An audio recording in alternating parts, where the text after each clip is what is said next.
जिस जगह को पहले राजपथ के नाम से जाना जाता था,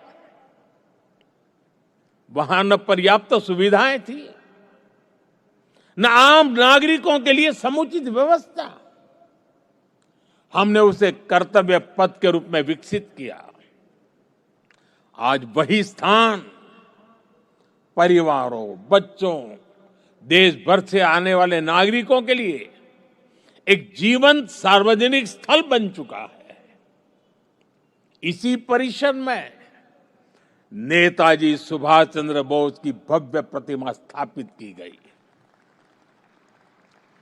लंबे समय तक हमारी राजधानी में अपने महान नायकों की स्मृति को इस रूप में स्थान नहीं मिला था। हमने यह तय किया कि देश की नई पीढ़ी राजधानी के केंद्र में अपने नायकों से प्रेरणा ले। राष्ट्रपति भवन परिसर में भी परिवर्तन किए गए। मुगल गार्डन का नाम बदलकर अमृत उद्यान किया गया। जब पुरानी संसद के पास नए संसद भवन का निर्माण हुआ तो हमने पुराने भवन को भुलाया नहीं। हमने उसे संविधान सदन के रूप में नई पहचान दी। जब अलग अलग मंत्रालयों को एक परिसर में लाया गया तो उन भवनों को कर्तव्य भवन का नाम दिया गया।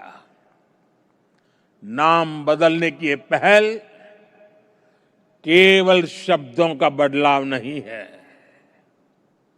इन सभी प्रयासों के पीछे वैचारिक सूत्रता एक ही है। स्वतंत्र भारत की स्वतंत्र पहचान, गुलामी से मुक्त निशान। साथियों, नए प्रधानमंत्री कार्यालय का नाम है सेवा तीर्थ। सेवा की भावना ही भारत की आत्मा है।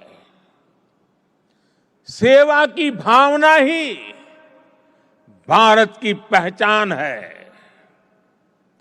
श्री रामकृष्ण परमहंस जी कहते थे, शिव ज्ञान से जीव ज्ञान सेवा।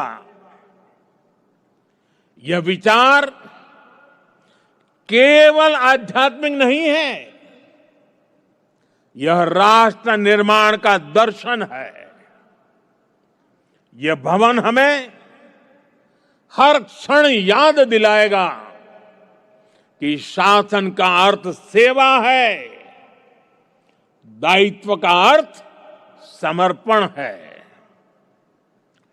हमारे शास्त्रों में भी कहा गया है, सेवा परमो धर्म, अर्थात सेवा ही सबसे बड़ा धर्म है। भारतीय संस्कृति का यही विचार प्रधानमंत्री कार्यालय और सरकार का विजन है। इसलिए सेवा तीर्थ ये केवल एक नाम नहीं, ये एक संकल्प है। सेवा तीर्थ यानी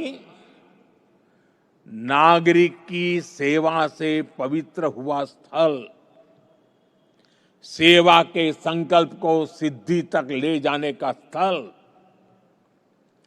तीर्थ का अर्थ भी होता है तरति अनेन इति तीर्थ, अर्थात जो तारने की, पार करने की क्षमता रखे, जो लक्ष्यों की प्राप्ति में सहायक हो, वो तीर्थ है।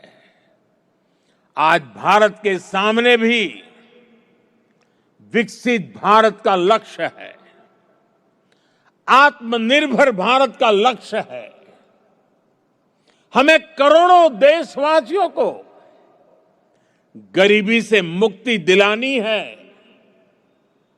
हमें देश को गुलामी की मानसिकता से मुक्ति दिलानी है और ये काम सेवा के सामर्थ्य से ही सिद्ध होगा।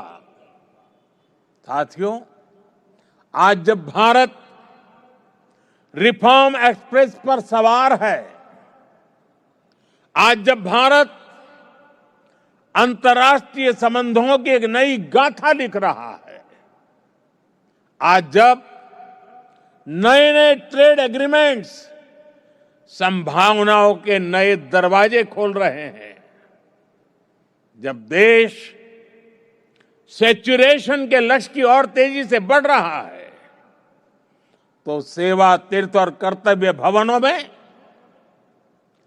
आप सबके काम की नई गति और आपका नया आत्मविश्वास देश के लक्ष्यों को प्राप्त करने में बहुत बड़ी भूमिका निभाएगा। साथियों, हमारी संस्कृति कहती है, हर शुभ कार्य से पहले स्वस्ति वाचन, मंगल की कामना, शुभ का संकल्प, वेद का मंत्र हमें दिशा देता है। आनो भद्राः क्रतवो यन्तु विश्वतः, अर्थात कल्याणकारी विचार हर दिशा से हम तक आते रहें, यही इस भवन की आत्मा होनी चाहिए।